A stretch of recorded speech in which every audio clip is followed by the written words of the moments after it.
Well, how about it, y'all? This is Daniel Nicholson with Nicholson Farms, and welcome back to another video. If you're new here, I'd like to welcome you, kind of introduce myself.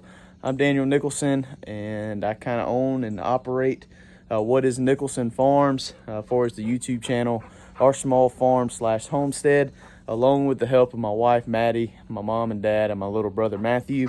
So we're kind of based on 10 acres here in the middle of South Carolina. We've got 2 acres up the road that we're allowed to run the goats on.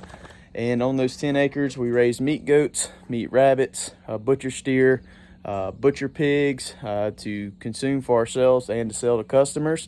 And we also sell a bunch of produce and plant starts. That's kind of basically what we do, but we do a lot of stuff in between. And we just try to capture our journey here on YouTube for you, kind of entertain you and to educate you a little bit. We're not saying we're the best teachers in the world, and we're not doing everything exactly the way it should be doing, but we're just showing you how we do it. So this morning is a beautiful, beautiful Friday morning here in South Carolina. It is about 62 degrees. It feels amazing, but unfortunately it's going to get up to about 95, 96 today. I think it's going to be our hottest day of the year yet. And it's my day off, and just like any other day off, I book it up so much that I don't have time to relax. I have a list full today. I want to get several things done. The goats will actually be coming back home to the home farm tomorrow, and this is the pasture they're going to go into. It doesn't have the best growth. We have not gotten any measurable rain to even think about. We got a couple little shots of rain yesterday, but maybe like 100th. It's just not enough to really do anything. We're happy for what we're getting, but we really need some rain. I'm starting to worry about having to sell some animals, or either we're gonna have to start feeding hay or maybe some grain. Some of the nannies are starting to lose a little bit of condition raising the babies, and kind of running out of grass. But they're gonna be coming home to this pasture tomorrow. So the first thing I want to do is get this pasture ready. Me and Maddie, on our honeymoon a couple weeks ago, we actually left our 2 dogs, Finn and Rivers, here in this pasture, so my parents didn't have to go to our house and let the dogs out and everything. So in doing that, I put some poly wire. I don't know if you can see those white posts in front of that gate. I put some poly wire in front of the gate so the dogs couldn't get into the rabbits, couldn't get out this gate. There's another gate over there, and also my parents have a chicken tractor right there. I put some fence around that so the dogs weren't tempted to mess with the chickens. So that's the first thing I want to get done today. I've got to get this pasture ready for tomorrow so those goats can come home. And another thing that I try not to show on camera, but is this mess here. This is all feed, tools, fencing supplies, a 4-wheeler that I need to be working on. All kind of stuff just kind of gets cluttered up over time. I think every time I clean it up, it's cluttered back up in a week. But I want to get that cleaned up today. We need to pick the garden, and I don't do a lot of spraying forest chemicals, but I do want to get all our fence lines sprayed, lower our vegetation load off of our hot wire that's keeping the goats from rubbing on the fence, keeping them from getting their heads stuck and things like that. So I am going to do a little bit of spreading. I don't spray near as much as I used to. If I had to weed eat it, I sprayed it, but I kind of got away from that. I started to realize what Roundup and 2,4-D and all that stuff does to your microbes in the soil. I do still spray my fence lines, and that's just to keep the vegetation load off of it. I want that fence to be hot, so my goats, especially it's 95, 96 degrees, I do not want them getting their heads stuck in the fence and risk losing one over that. But before we get started with all our little chores, there's going to be many more things, little things than that I'm probably going to throw in this video. Like I said, I've got a list full of what I want to do. Before we get started though, I want to show you a little bit of a surprise. So yesterday, both of our brown rabbits decided to have babies.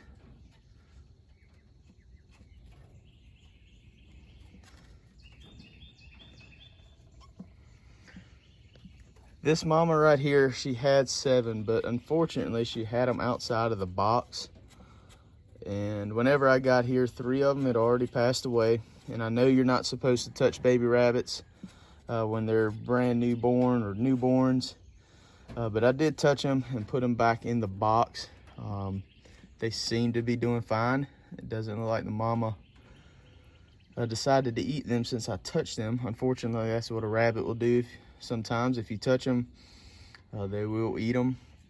But they do look a lot like our male rabbit. We got a couple black ones over here on this side. It'd be interesting to see if we have any brown ones. But I know this mama had 7. We've got 4 left over here. And this mom, like over here, looks like she had 1, 2, 3, 4, 5, 6, 7 as well. So we got plenty of baby rabbits. They're looking pretty healthy. Like I said, they're just a day old. So we'll see how they grow out. This mama over here, she should be having babies any day now. I need to put her box back in there. And then that's her last litter right there that we're growing out to either sell or make butcher rabbits out of.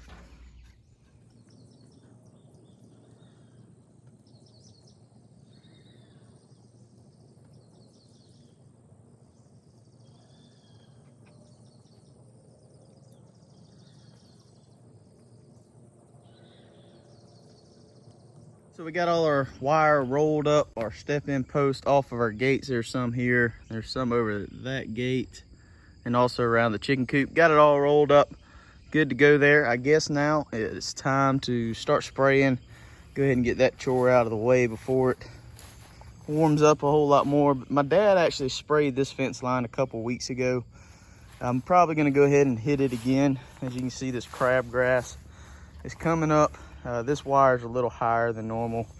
There it is right there, but you can see why we spray it, because these plants get up here, and if your fence is on all the time, a lot of time it's going to kill off these plants off that wire, and your wire is not going to short out. But we have a bad problem about unplugging fence and not plugging it back up, so I'm not 100% sure this wire is always on, and some plants could be shortening out, and I just don't want to risk it, especially with it being so hot. So we're about to mix up some chemical and go ahead, and we got a lot of walking to do to spray some fence lines. If I wasn't such a procrastinator, this 4-wheeler would be running, and we could just put the tank on the back of the 4-wheeler and ride all the fence lines, but that's not the case. It's not running. I know what parts I need to order, I just haven't ordered them yet. So we're going to be using the trusty backpack sprayers today. This is a 4-gallon backpack sprayer. It's a Solo brand. It's American made. This probably is the most popular backpack sprayer. But I've already got it, I doubt you can see it, but I've already got it filled up halfway. This is 4 gallons. Whenever I mix chemical, I like to fill up my tank halfway, just so I can mix the chemical in good. Today we're going to be using, this is a Farm Works brand, 41% glyphosate, same active ingredients in Roundup. This is just a kind of a generic brand of Roundup, and also amine 400. This is a generic brand of the 2,4-D weed killer. This is a broadleaf killer. This is going to kill just about everything, but our broadleaf killer is going to kill like our pigweed, or thistle, anything that's got a bigger leaf on it, that's got a waxier leaf on it. This stuff will stick to it a whole lot better. And you can mix these 2 ingredients together. Full dosage is 3 ounces per gallon on this one, 3 ounces per gallon on this one. You really need to read your label to make sure you can mix certain chemicals. I did take a chemical class in college where we talked about herbicides and pesticides. I've got my license in both. You don't need a license to buy these, but the main rule is you need to read your label, know what you're using, you know your application for it, know how you're going to mix it, your safety precautions and everything. This stuff right here, it will hurt you if you swallow it or something like that, but it's not one of the bad ones. It's, if you get a little bit on your hand, just wash your hands and you're going to be okay. This stuff is not going to really hurt you as long as you be careful, be smart, don't get it all over you, don't breathe it, don't smell it and all that stuff. Another thing they stressed in college is whenever you're mixing the stuff, there's no need to make it stronger or weaker.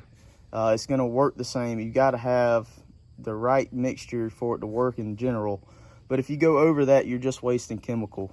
You're putting more chemical on the ground. That's probably not good for the ground that you're spraying it on, number 1. And number 2, you're just wasting money. So read your instructions, know how you're mixing it.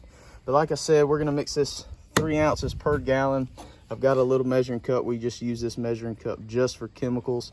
Don't use it anywhere else. Keep it with the chemical, so it's always there handy. So when we're mixing, we've got what I need.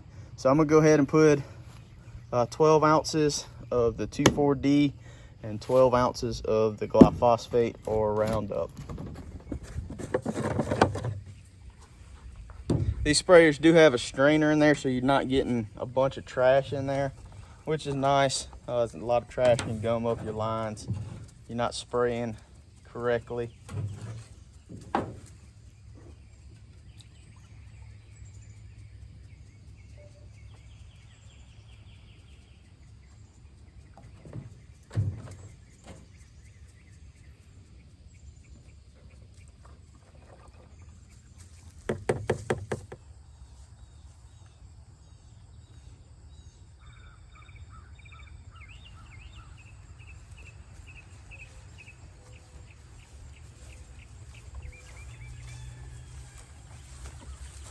Raising goats, I really don't care what weeds are in the pasture, because goats will eat a little bit of everything. But this stuff right here is the stuff I do not want. I'm not sure what type of thistle this is, but it's a big problem all over the place. It's not just our state, not just our area, but this stuff right here will take over your pasture in a heartbeat. This pasture over here at our neighbor's property, it's not getting grazed that much, and there's a bunch of it out there, and I'm a little late on this one. All those seeds right there, the wind's gonna catch those and they're gonna blow everywhere. Pretty much this is about the last stage you can kill this thing. Once it gets to this, you're a little too late. I walk around with a shovel every once in a while, dig these things up. It's just something you got to stay on top of. If not, they will take over your pasture very quickly. But I'm spraying this fence line over here right now. We've got this one wire down towards the very bottom of this fence to try to keep predators out. Definitely have to keep that one sprayed. There's a lot of vegetation that grows on that. This one right here on the inside, this is just to keep the goats from rubbing on the fence and to keep their heads out of the fence. Typically this wire's fine, but this one right here will drain our fence down in a hurry.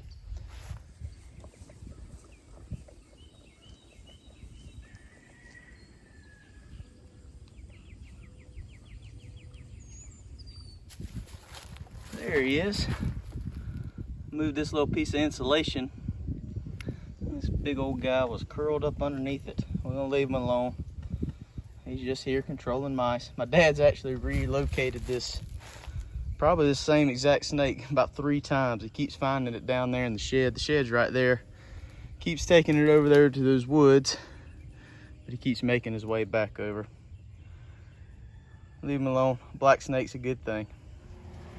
Sirloin's up to old Brisket's old tricks, chasing Rivers around. Maybe Rivers will get out of his way, don't get trampled. But I haven't shown you this. My dad actually got this made as kind of a wedding present. Nicholson Farms, got my dad, my mom, my brother, me, and Maddie's name on it.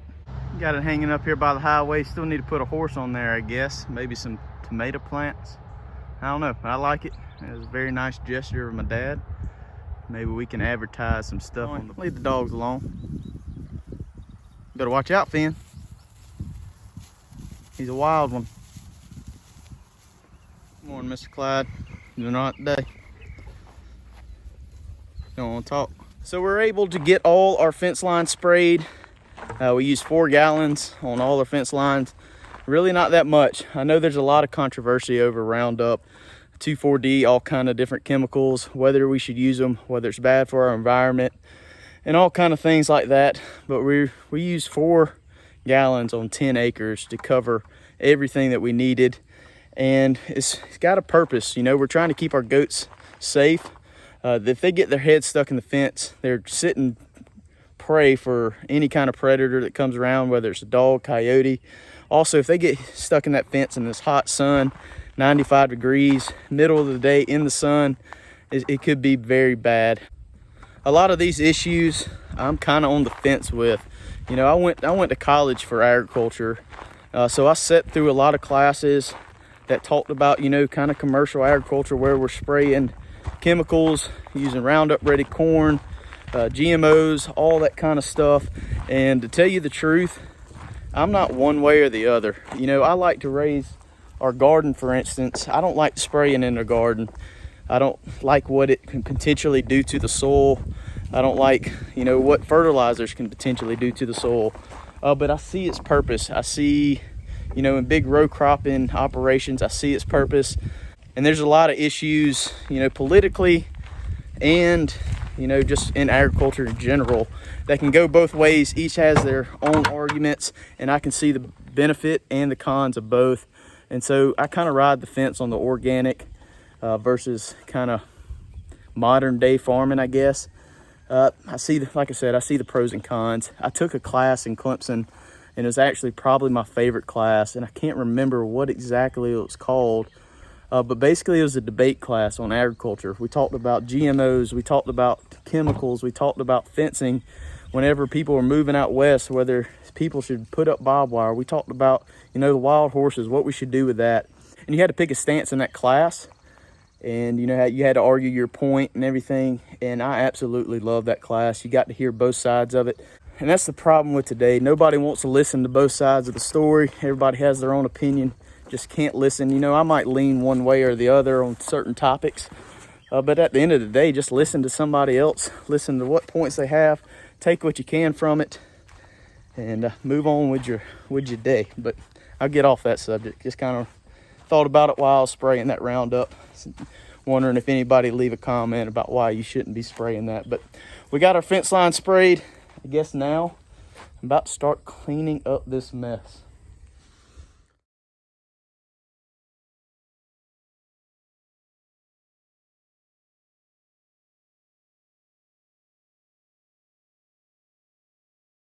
Well, that looks a whole lot better. Got my little area cleaned up. Still got a little clutter over here. A lot of tools and stuff. Me and my dad and my brother just need to go through and organize. And then I gotta go through all this junk. This is all fencing supplies, medicine, anything pertaining to the goats, any of the animals. It's all in this basket. I still gotta go through that. But at least we can walk through here now. Got my rabbit food set up. Emptied out the other tote and filled this one up. Still got 1,000 pounds, a little more feed to go. Put the empty tote bags in there. I need to get this four-wheeler going. Might be a video in the next couple of weeks. Really need to start using that thing again. But it's the next morning now. I got this done yesterday afternoon. I started a little fire in this barrel, burning all the hay that was collected in the bottom of the shed and all the just kind of trash stuff that I could burn. Got pretty smoky back here, so I stopped filming. Yeah, I'm sure you wasn't too interested in watching me clean anyways. But I really appreciate y'all hanging out with me yesterday. Just kind of doing a couple chores around the farm. Trying to take care of the property, getting ready for the goats to come home. They're actually coming home today. I'm about to start another video here in a couple minutes where I'm going to be setting up our pasture, the creek feeder, all the good stuff that the goats need in this pasture. And I've got a good buddy that's going to bring a stock trailer, and we're going to go get the goats today. But that's going to be in the next video.